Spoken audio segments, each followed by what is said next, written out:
Good morning, world of readers. I am Book Dragon Erin, and I would like to welcome you all back to my booktube channel, where today I will be reviewing Gut Decision by Jeff Carson.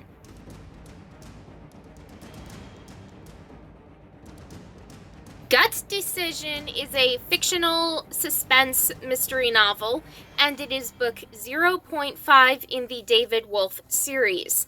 Now, in that series, we have Foreign Deceit, The Silversmith, Alive and Killing, Deadly Conditions, and Cold Lake. There are 16 novels in this series, but I'm only listing the first 5. The novel starts out with David Wolfe and his new partner, forgive me, I do not remember his name at this moment, talking about David's past. He was in the military, overseas in Afghanistan, saw some things, and he wound up shooting a boy with a toy gun that he didn't know was a toy once he got back to the United States. So right now he has a bad reputation and gets teased mercilessly at the squad having shot a kid.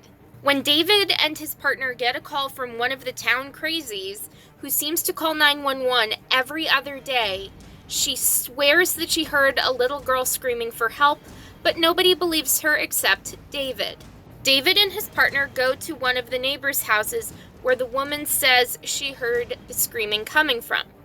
The guy who lives in the house is a reputable old townie with kids and grandkids, which gets scary once you think about what he has done. However, as David and his partner leave, David spots a girl wearing pink in a window screaming for help and pounding on the windows, but nobody can hear her because the windows are surprisingly soundproof.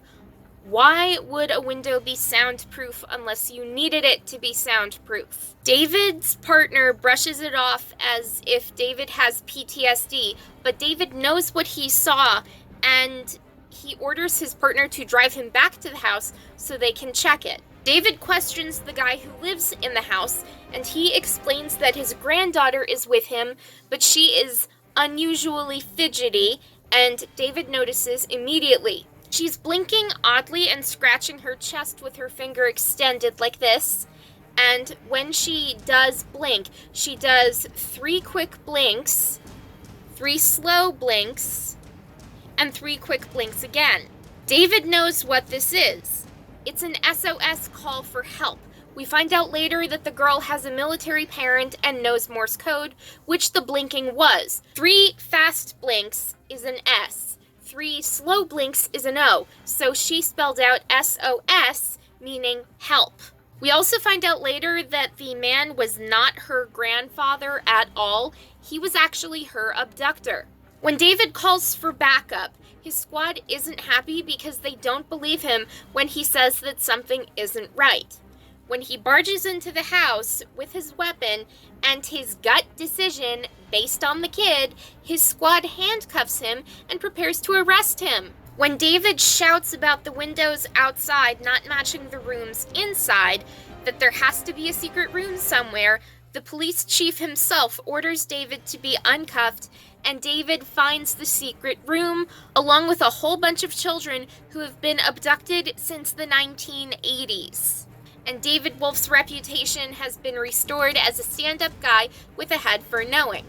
I won't say this is the end, as I said earlier, because there are 16 other books in this series, and I am definitely going to read them in the future. As far as my thoughts on this book go, this is the troubled cop turned reputable hero done right.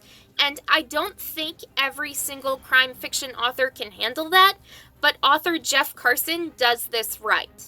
I loved David Wolfe as a character, and when he was being targeted by his squad, my heart was in my throat because the fear that things wouldn't end with justice being served freaked me the heck out. I hate it when criminals get away with their crimes, and I am beyond thrilled that this suspense novel ended the way it did. David finally gets respect, bad guy what's-his-name getting arrested and charged, and the kids, both little girls and little boys, getting free from their kidnappings. That's all I'm going to say, because I do not want to be demonetized for saying something I probably shouldn't say, but I will imply it. I read this book in a single sitting, and I will admit I was tired, but my desire to know what happened in the suspense novel totally outweighed my fatigue and desire for sleep. I do have one question, though. Why is the series not more wildly popular? I mean, the writing is thrilling, the pace is quick in development, the characters are diverse, and I think this would make an all-around fantastic movie series. On a final note, I actually think it's really scary to imagine that stuff like this actually happens. Not just the good cop experiencing flack for a mistake. I mean the old creep kidnapping kids and keeping them for things. Yuck, and I think anyone who does that deserves the death penalty.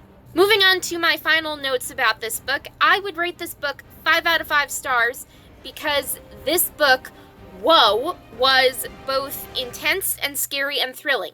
It's scary because stuff like this actually does happen more than we realize, and this is thrilling because the pace and development and plot is wickedly fast. Seriously, I could not put this book down, and I am so glad I didn't. This novel does it right. The troubled cop turned hero trope, and how does this novel series not have a whole movie adaptation or TV show at this point? Because I think it deserves one. Seriously, give author Jeff Carson a movie deal right now for the entire David Wolf series, because this will bring in money as a great crime thriller series. Anyway, that is all for today, so if you enjoyed this video, hit that like button to show some support, subscribe to my booktube channel to get more videos like this, turn on that notification button to be notified when I upload brand new videos to my booktube channel every single Sunday. Keep on reading and have a great day, everyone!